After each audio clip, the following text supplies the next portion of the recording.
We are joined now by Mario Cristobal, the head coach of the Miami Hurricanes, coming off a win against Florida, off this week, but Florida State looming in Tallahassee next week. And Mario, I just remember last year after you beat Florida State, we actually played it on the show last week. We were talking about what it meant to dominate the state, and you hit the table, and I mean it was emphatic. How much does that mean? Where you just beat Florida, now you go into a game against Florida State to own the state of Florida? Well, I mean, we have an unbelievable opportunity coming up. Obviously, Florida State's are a great football team. I mean, they have maybe, if not the strongest, one of the strongest resumes in college football right now. And, you know, when teams in the state of Florida play, you've seen it forever now. The intensity behind it's a different level. All these guys know each other. They've all played against each other in high school. And, you know, they want the opportunity to compete and win. So whenever these teams get together, and I remember from being a player to being a GA to coaching, the intensity and physicality and violence of it is off the charts. Mario, I was, wondering because, I thought were very savvy with the, fist pound after the Florida game. But, in covering recruiting in general, at times I think that results of individual games can be overblown.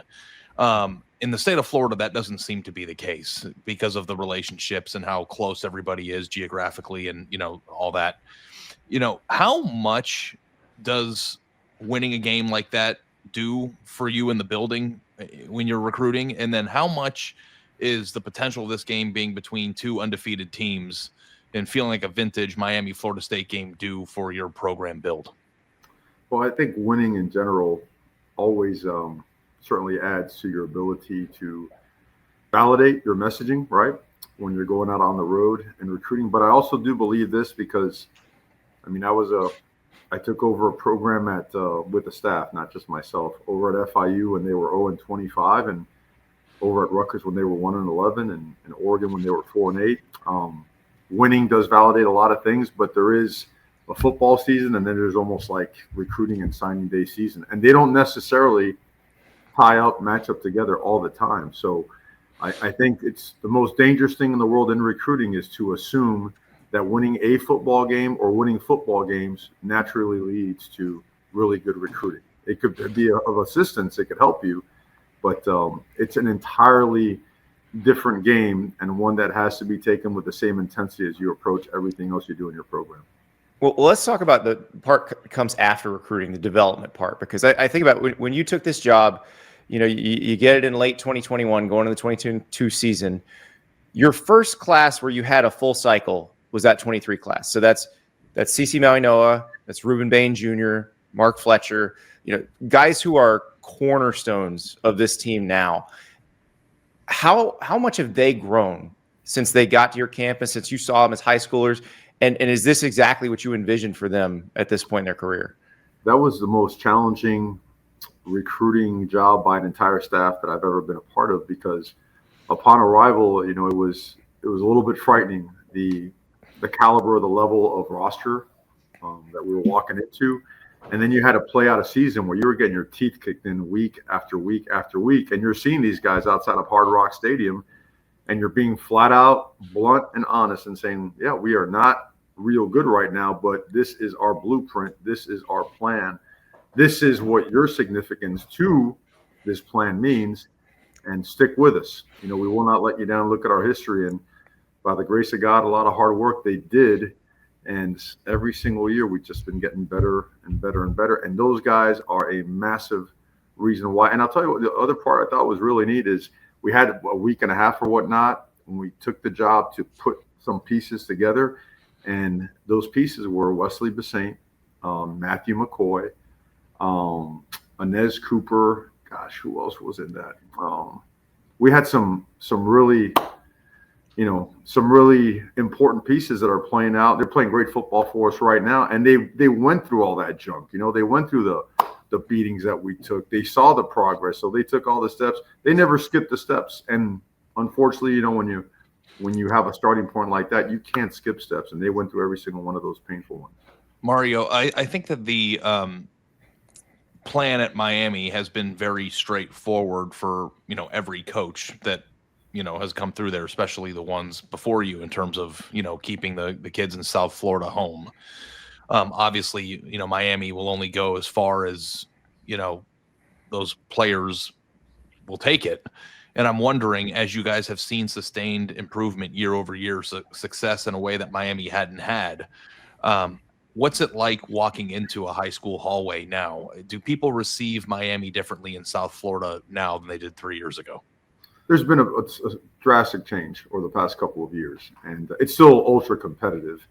And it's still about not only getting top tier South Florida talent, but getting the right ones, the ones that really fit the program, and that this place fits, what they're looking to do and the way that we do things. And while at the same time, I think we do a really good job. Our staff does.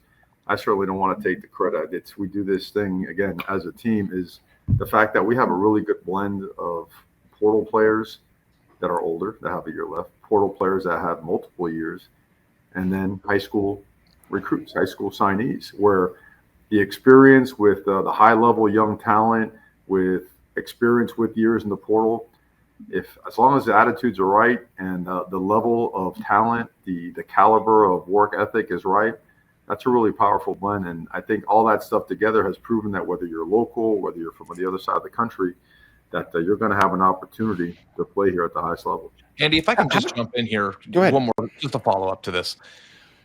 What do you think had to be done differently by you and your staff that previous staffs were unsuccessful doing? And I'm not saying to throw anybody under the bus or to say anything specific, but I'm just wondering, was the plan seems the same to a certain extent because that area is so important, but what have you guys been able to do to unleash that plan in a way that Miami had a hard time doing for the previous 15, 20 years before your arrival?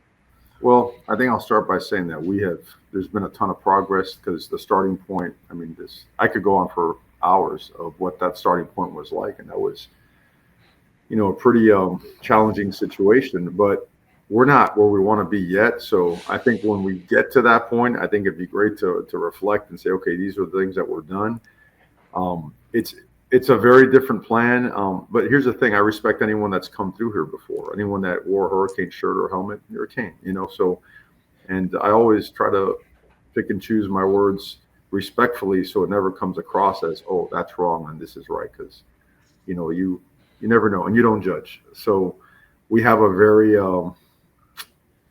regimented blueprint for what we look for. And it's not just for the locker room, it's for the developmental office, for the recruiting department, for the academic section. And we all recruit it the same. I want to be honest with you. We recruit people in the building the same way, the same approach. And I know I didn't answer your question, but I guess what I'm trying to say is that it is different. It's a very lengthy dive. Well, just make me a promise. The time when you decide you want to get into that, because I feel like that is super fascinating. Please just let it be to me. Yeah, no, that's fine. The best part about it is that the appetite to improve is really strong. Like, we know that, and there's, I look at the game the other night. There's so many errors, so many things that we have to do better. What we want to accomplish requires us to get a hell of a lot better, and the appetite for that is strong. So the DNA is being cultivated the right way. We are recruiting the right kind of guys that are capable of learning that or digesting that and making it real. So a lot of progress, but a long, long ways to go. I think this is a great topic as we go into a discussion of Miami football, because Miami is amazing on both lines of scrimmage. They work very hard to have those big guys ready, and Brunt Workwear is exactly the type of product that you need when you have to work hard. So the founder of Brunt grew up blue collar, had friends in the trades who said, hey, all these boot companies, they're just trying to become fashion companies. They don't care what we need to get our jobs done. And so what Brunt does is they give you what you need to get the job done. These are insanely comfortable, but they're also waterproof. They can go through anything. You're looking at the video there where you got the sparks flying everywhere. I'm telling you, if you need this in rain and mud, it's going to survive it, and you're going to be comfortable the whole way. They're going to hold up. They're not going to fall apart on you. So go to bruntworkwear.com, use the code ON3 and get $10 off your first order. These things are so comfortable, Ari. I'm telling you right now, I cannot wait to find a project where I actually need these. Yeah, they're killer boots, man. I can't wait to get mine in the mail. I've never had a pair of work boots before, but as you know, I've gotten much better, or at least at attempting to fix things around the house. The gate on the side of our house has come off the hinges for some reason. I'm gonna throw those bad boys on and see if I can get to work on that. Well, and where I live, there's all kinds of projects that you need them for the rain and the mud, and these things, I'm telling you right now, they are made to withstand anything. So bruntworkwear.com, $10 off with the code ON3. Now let's talk about a team that always gets it done in a blue collar way. Miami, great offensive line, great defensive line, potential national title contender. We'll find out.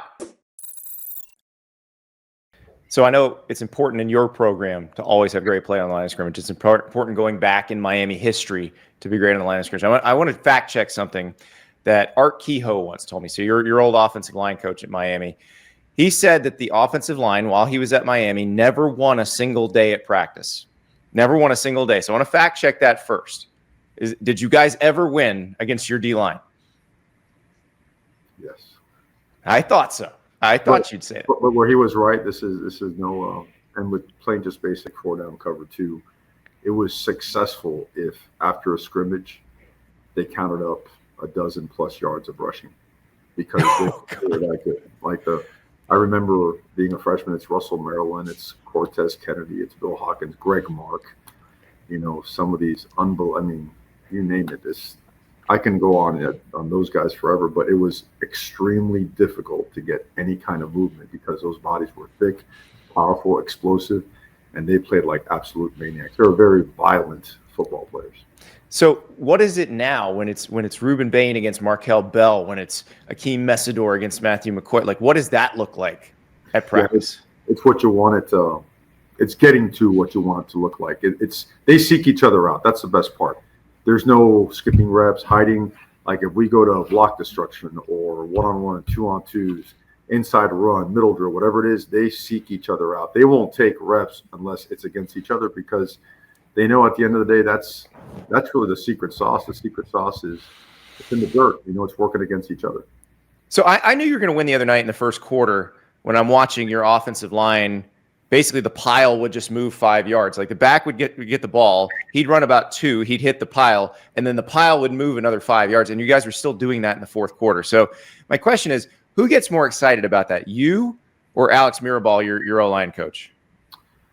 You know who actually gets really excited? The skill guys. I think our skill guys have really bought into being more physical. They bought into being team players, and they're heavily involved, in the run game as well. But as to Coach Mirabal, obviously I've known the guy for almost 40 years. We went to high school together, but he does an exceptional job, and I could tell just watching out of practice today, he's nowhere near being content, and his players aren't either. And honestly, his players don't want any praise right now. They know we missed on several things the other night that really could have, made us a little bit more successful against a really talented and a really good defense because they got a lot of really good players. So just a lot of work to do.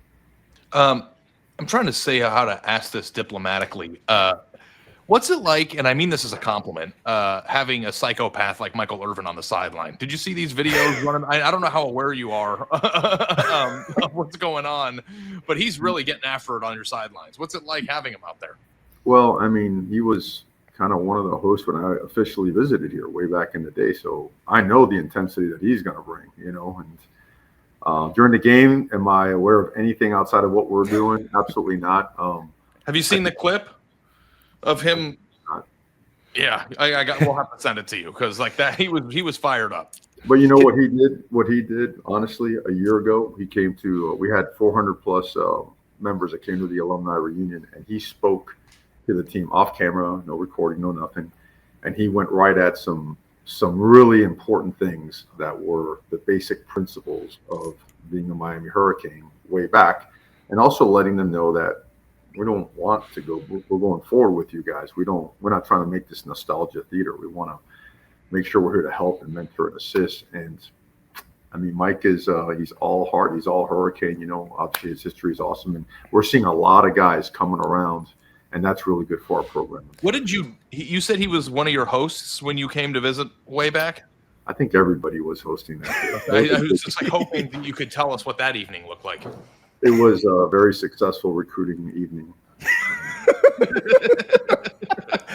Yeah, I don't think we're going to get that. Saving that for the book. We all committed. Even if you didn't have an offer, you committed. Committed. But you know what? Honestly, it was. I used to come over here on a bike or hitch a ride or walk, whatever it took. I absolutely loved watching practice and what they did, and the physicality, the level of competition. Those guys try to take each other's heads off, and I wanted to be one of those dogs, and I didn't know if I was good enough to even come here. So when I got the shot, it was awesome. So one guy who does look like an old school king before we let you go, Rueben Bain Jr. He's from Miami Central. You knew in high school he was going to be a really good player, but what he's doing this year seems just incredible. And it seems like he has a knack for just ending the game. He did it against Notre Dame with a couple plays right at the end. I remember watching you guys against Florida, and it was 19-7, and Florida still got a little bit of a shot. And I was like, well, they haven't really gotten home in a minute. And then, boom, Rueben Bain hits DJ Lagway, and the game's over. Can you tell when he's about to do that? Well, I mean, he gets chip blocked, double teamed, backs come through on him. They slide the protection to him. So we move him around a lot. He's an explosive play away on every play, quite frankly. It's just a matter of time, I guess. The level of effort he plays with and physicality is second to none. And I can tell you right now, just going out there and watching practice, he's not happy with his performance. He knows that there's a lot more to give, a lot more to accomplish, and he's gonna work hard than ever this week to make sure that he and his teammates get better. Andy, hit him with the rule for life.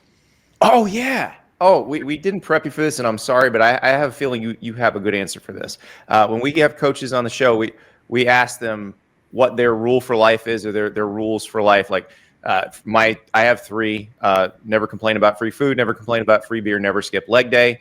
I feel like if you do those 3 things, you're a happy person. Do you have one rule or a couple rules that you just live by? Yeah, I have a few. I'll just throw one out. Just don't ever let anybody outwork you. It seems like you're doing that right now. I mean, this is off week, but you're as intense as ever. Sounds like practice is as intense as ever. So good luck as you go forward here. We got a long way to go, man. We're improving, and we recognize that part. But when you watch the tape, we got work to do. And again, what we want to accomplish just requires us to get better. So we're at it. We're very aware of the things we have to get better at. So let's just keep working. Mario, thank you so much. Thanks for being here. It means a lot. Thanks for having me, guys. Appreciate you. Take care of yourself, and we'll see you in Tallahassee. Yes, sir. Thank you.